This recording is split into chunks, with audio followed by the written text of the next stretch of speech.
La taille en gobelet, tu peux nous expliquer un peu comment c'est? En fait, la taille en gobelet, il n'y a pas de fil. C'est pour une vigne qu'on ne palisse pas. Et en fait, ça ressemble à un petit arbre à 4 branches. 4 branches. Oui. Bon. Oui, mais Non si tu veux ça, parce qu'effectivement... Non, non, mais c'est... Okay. Et bon, en fait, la taille en gobelet, en fait, donc ça part... j'ai comme ça 4 départs. J'ai donc ça correspond à un petit arbre. Donc le vigneron, il taille des coursons comme ça sur ces 4 charpentes l'hiver, et puis ça redémarre au printemps. En fait, l'idée, c'est que tu as quelque chose de volumineux comme ça. Et en fait, le gobelet, c'est pour les vignes du sud, dans le sud de la France, où en fait, on a besoin de préserver un microclimat humide à l'intérieur de la vigne. Ça, c'est pour garder l'humidité. Et nous, on veut l'inverse. Nous, on veut quelque chose de parfaitement plat, donc ça ventile le mieux. Mais ton sourire, j'ai l'impression que c'est vraiment, j'ai dit une connerie. Mais c'est pas grave, non, mais c'est intéressant.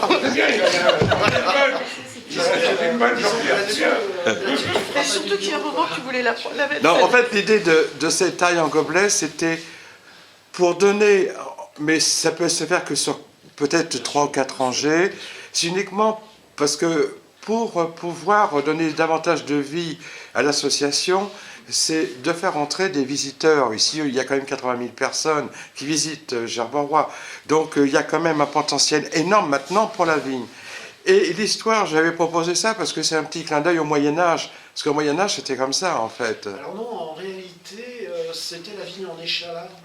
Et le pied de vigne, les rameaux étaient liés sur chaque pied de vigne avait son tuteur. Et ça montait assez haut. Ah. C'est pas mal à faire ça. On n'est pas très loin du gobelet, mais en fait, voilà, c'est ce qu'on appelait la vigne en foule. Tu avais, par hectare, tu avais 25 000 ou 30 000 pieds, donc c'était des très fortes densités. Et chaque pied de vigne montait comme ça, verticalement, et les rameaux sur un pieu, quoi. Ouais. Et puis, rassemblés comme ça, d'accord. Ouais. Bon, alors comme tu es désagréable avec moi... Là, ça fait 2 fois qu'il te... Non, mais un titre éducatif, ça pourrait être bien. Non, mais voilà, c'était à mon avis, ça allait dans ce sens-là. C'était pour expliquer... Tu as un certain nombre de tailles en France, et ce qui peut être intéressant, c'est d'avoir toutes les tailles sur une rangée, pied par pied, sur une rangée. Ah oui, en tête de ligne, on peut faire un pied différent. Ça nous permet justement... les gens qui font, parce qu'on fait des visites guidées, bonjour, parce qu'on fait des visites guidées, les gens veulent savoir ça, ils veulent savoir. Parce que d'abord, hein, il y a la surprise pour les visiteurs de Gerberoy de découvrir ce vignoble.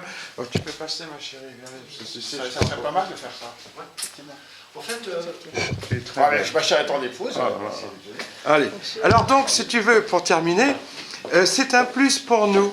Si en bas des vignes, il y a, comme tu disais, bon, le gobelet peut être autre chose. Un guyot simple, un guyot doux. Voilà, ça peut être génial aussi. Et puis tu as la taille en chablis. Si tu vas chez les Champenois, ils ont une taille à 3 ou 4 charpentes qu'on appelle la taille en chablis. Ils ont aussi une taille qu'on appelle la taille de la vallée de la Marne. En réalité, il y a pas mal de tailles en France. Et effectivement, si tu peux ensuite avoir un petit panneau pédagogique à côté, c'est une très bonne idée, ça. Oui, c'est ça. Nous, ce qu'on fait aussi, c'est les collections de cépages. Tu vois, on essaie de faire un tour de France des cépages, par exemple en faisant sur une haie, sur ta haie, de planter les pieds. Tu mets une syrah du Val-de-Loire, une syrah de la vallée du Rhône, un grenache, etc. On a une quantité de cépages en France colossale. Tu vois, en Savoie, par exemple, tu as des choses qui sont uniques en Savoie, qui sont la Mondeuse en rouge, l'Altesse en blanc, tu as le Fer Cervano dans le sud-ouest. En fait, chaque région de France a un peu ses cépages emblématiques. Nous, par exemple, on a planté 800 Gewürztraminer à Saint-Prix. On va faire de la vendange tardive. Tu vois, c'est un côté sympa. Donc, si toi, tu peux avoir un Gewürz, un Riesling, un Sylvaner, un Pinot Gris, un Pinot Blanc, etc. Avec, effectivement, tu vois, la photo du truc, un petit explicatif. La cave, le machin, pour séparer tout ça. On a un vigneron qui a planté du Cabernet Sauvignon pas très loin d'ici, dans l'Oise. Il a 800 pieds de Cabernet Sauvignon. C'est un cépage qui n'est pas du tout adapté à la région climatiquement, mais il s'en sort quand même, il arrive à faire du rosé. Et c'est vraiment des goûts particuliers, tu vois. Effectivement, en dégustation, c'est assez intéressant. Tu plantes un pied de Sauvignon, le Sauvignon blanc, et en dégustation comme ça, c'est spectaculaire. C'est très fruité, très aromatique. Le Gewürz, c'est super sympa. Et le Cabernet Franc, ça te plairait ici? Ouais, le Cabernet Franc, ouais, c'est sympa. C'est chinois, quoi. Hein. C'est Rabelais, je pense à Rabelais. C'est pour ça que je bien pense sûr, à Chine. bien sûr. Ouais, donc collection de cépages, différents modes de taille, c'est clair que ça permet de développer de la pédagogie.